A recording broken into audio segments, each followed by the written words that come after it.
Assalamualaikum warahmatullahi wabarakatuh.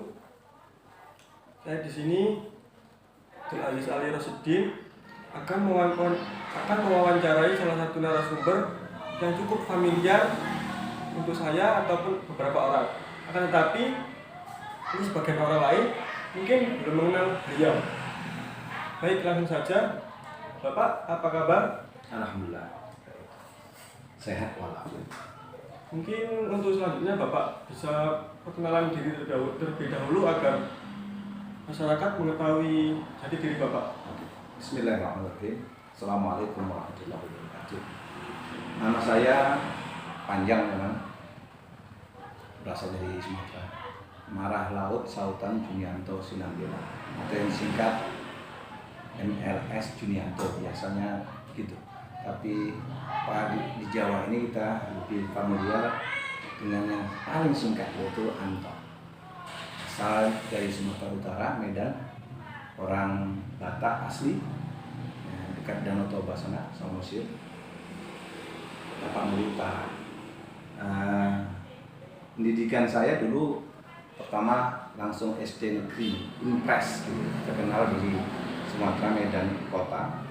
Impres selama 6 tahun di Medan, kemudian melanjutkan SMP-nya ke Ponorogo selama 5 tahun, kemudian yang setahunnya ke Blitar di MAN NU di kota Blitar, kemudian melanjutkan kuliahnya dulu dikenal dengan IAIN tahun 94 itu.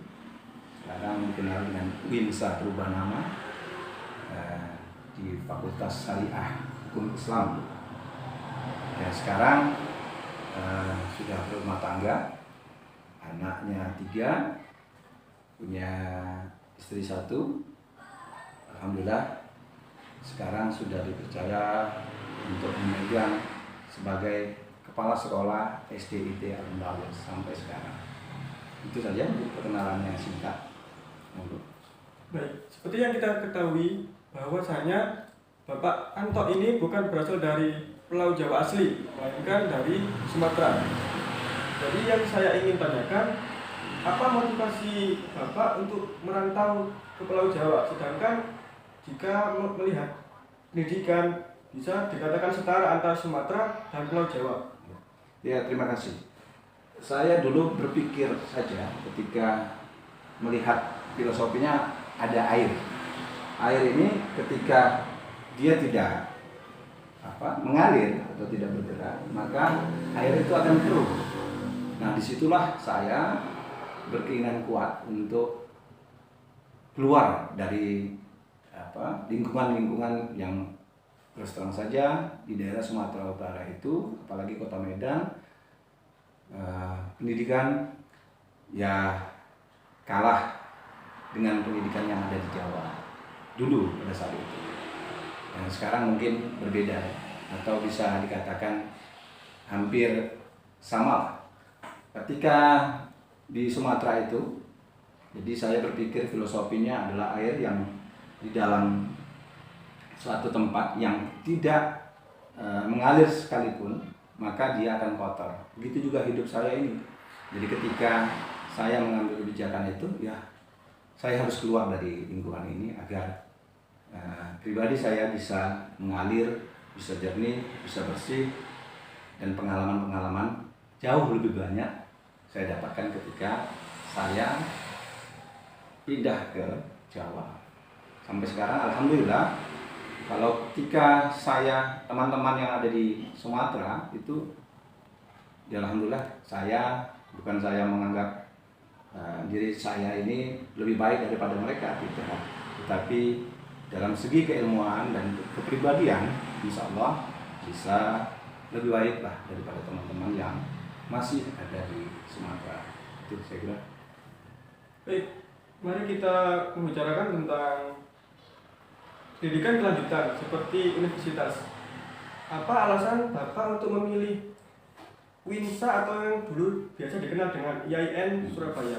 Bukankah ada yang lebih baik daripada Winsa seperti Negeri Malang ataupun Brawijaya ataupun UNESA atau yang lain?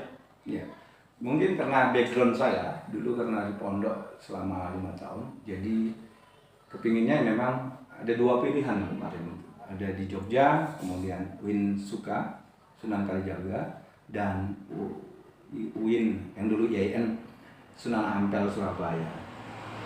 Karena saya dulu di Blitar, jadi lebih dekat lagi ke Surabayanya ketimbang ke Jogjanya. Jadi saya lebih familiar lah ketika melihat ada kakak kelas juga banyak yang di UIN Surabaya dulu, maka saya pun mengambil jurusan yang sesuai dengan background saya, yaitu keagamaan. Dalam hal ini dulu memang syariah ya. Jadi terus terang saja saya sebenarnya agak kaku dengan ilmu pendidikan dulu. Mengapa saya dulu ngambil syariah, kenapa tidak tarbiyah? Karena saya melihat orang tua saya, ayah saya juga seorang pendidik, kemudian kakak yang paling besar juga pendidik. Kehidupannya biasa-biasa saja. Jadi saya ingin merubah dari hal itu. Tetapi sejalannya waktu, maka saya ambil fakultas syariah yang hukum Islam, dalam hal ini hukum Islam. Tetapi ketika saya sudah menamatkan syariah tersebut, ada panggilan jiwa untuk bagaimana bisa mendidik anak-anak. Nah, itu saya terpanggil untuk itu. Jadi walaupun background saya bukan pendidikan, tetapi ingin mendidik dengan baik secara langsung kepada anak gitu. Maka ketika saya keluar, tidak lama kemudian, beberapa tahun kemudian saya mengajar karena background saya juga bisa mengajar. Baik, jika melihat sekilas dari apa yang Bapak bicarakan, apakah bisa dikatakan kalau Bapak ini suka tantangan seperti merantau, bisa dikatakan sebagai tantangan baru untuk hidup Bapak? Apakah bisa dikatakan seperti itu? Ya, mayoritas dari keluarga, khususnya keluarga saya, memang sejak SMA, SMP maupun SD, tamat SD, SMA, SMP dan SMA itu sudah menjadi sunnah, istilahnya sudah jadi kebiasaan kita untuk keluar dari tempat tersebut. Jadi kita mencari tantangan yang katakanlah belum ada, belum terbiasa kita jalani. Tapi memang di sana, apalagi laki-laki, alhamdulillah semuanya dari keluarga besar saya, dari 8 anak, semuanya merantau semua. Jadi memang suka tantangan. Karena di daerah tersebut kita terus terang saja tidak bisa berkembang karena satu hal yang mungkin kita tidak selamanya bisa beradaptasi di dalam sebuah kemajuan. Ya, alhamdulillah banyak ketika kita keluar itu banyak kita dapatkan hal-hal yang baru.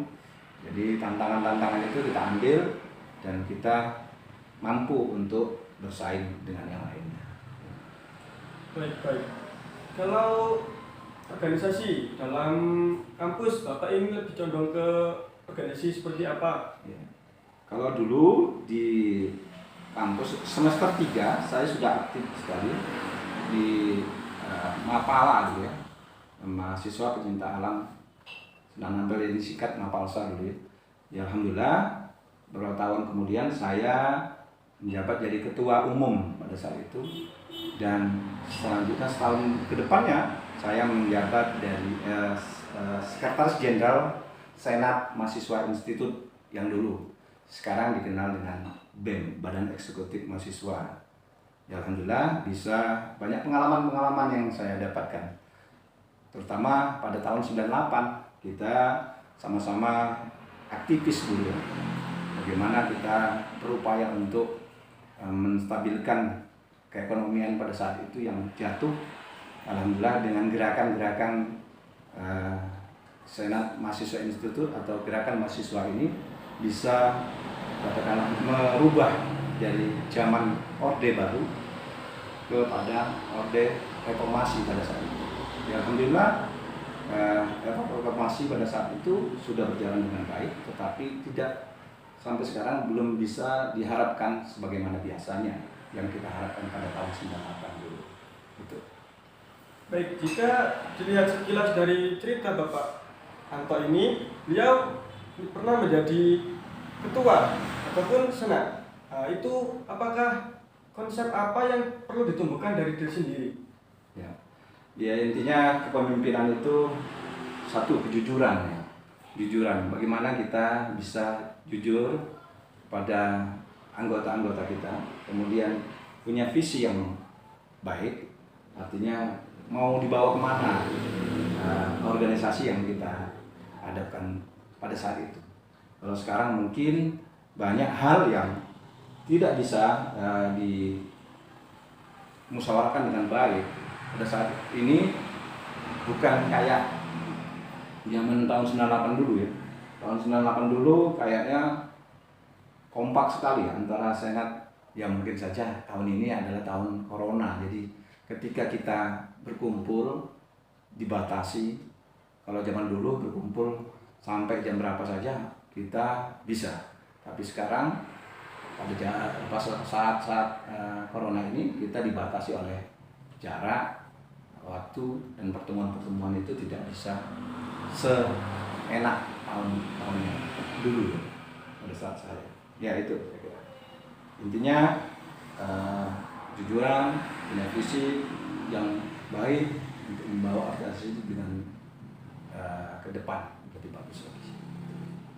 Baik, mungkin pesan-pesan untuk mahasiswa yang belum bisa mengikuti organisasi, salah satunya seperti saya, mungkin ada pesan-pesan tersembunyi atau memang harus mengapa mahasiswa itu harus ikut organisasi? Apakah ada pengaruhnya untuk masyarakat langsung atau memang ada seperti apa gitu? Ya, terima kasih.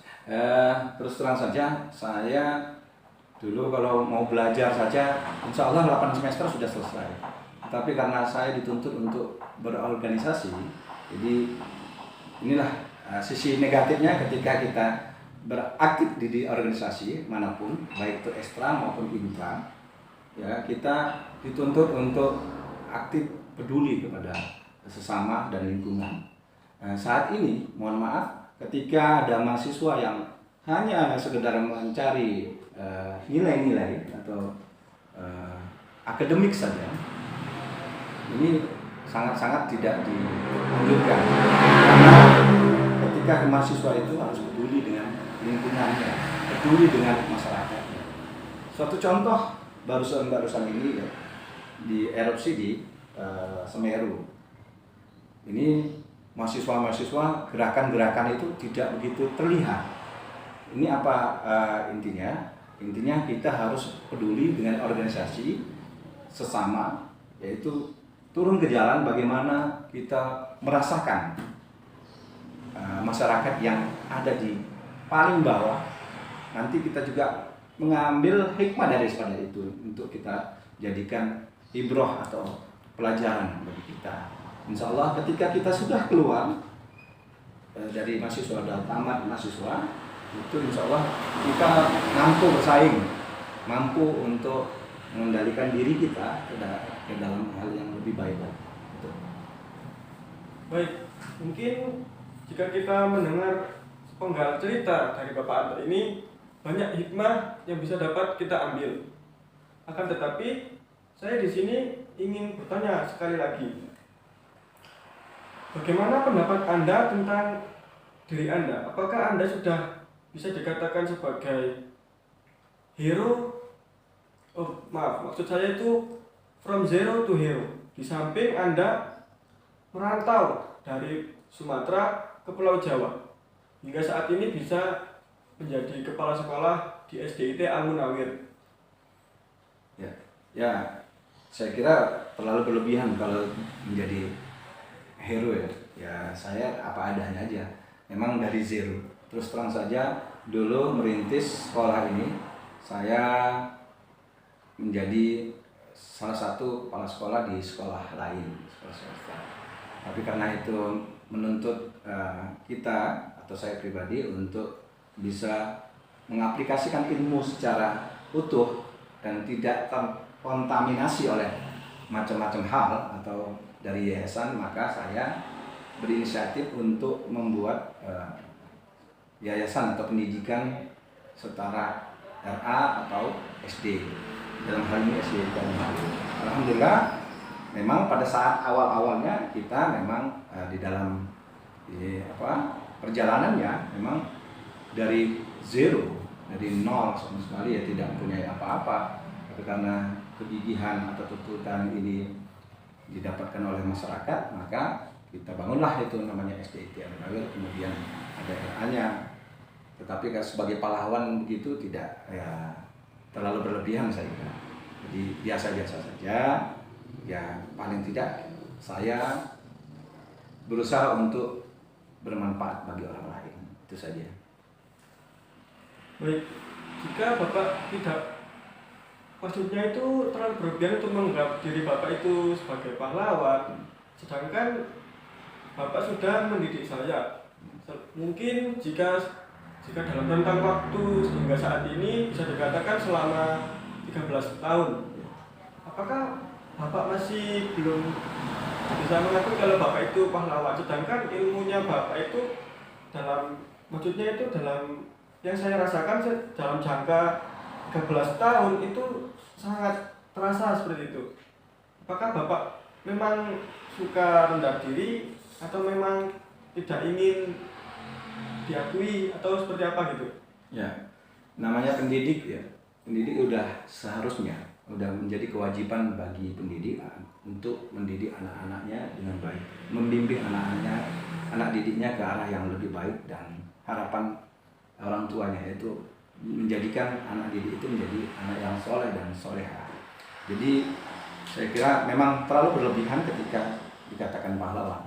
Pahlawan itu adalah bagian daripada julukan orang lain yang mengatakan semacam itu. Terlalu berlebihan karena saya tidak ada apa-apanya. Bagi saya adalah memberikan sesuatu yang semaksimal mungkin, dan ketika itu diterima oleh anak didik saya, ya alhamdulillah.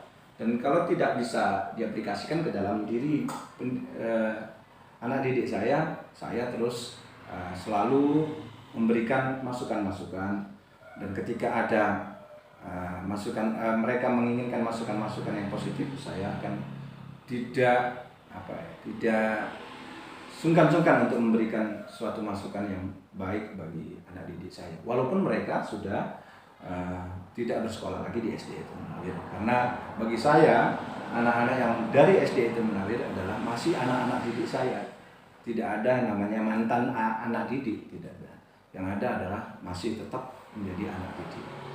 Ya alhamdulillah, berkat doa-doa anak didik saya juga, saya diberikan kesehatan untuk tetap selalu istiqomah di dalam menjalankan kewajiban-kewajiban saya sebagai seorang pendidik ke arah yang lebih baik lagi.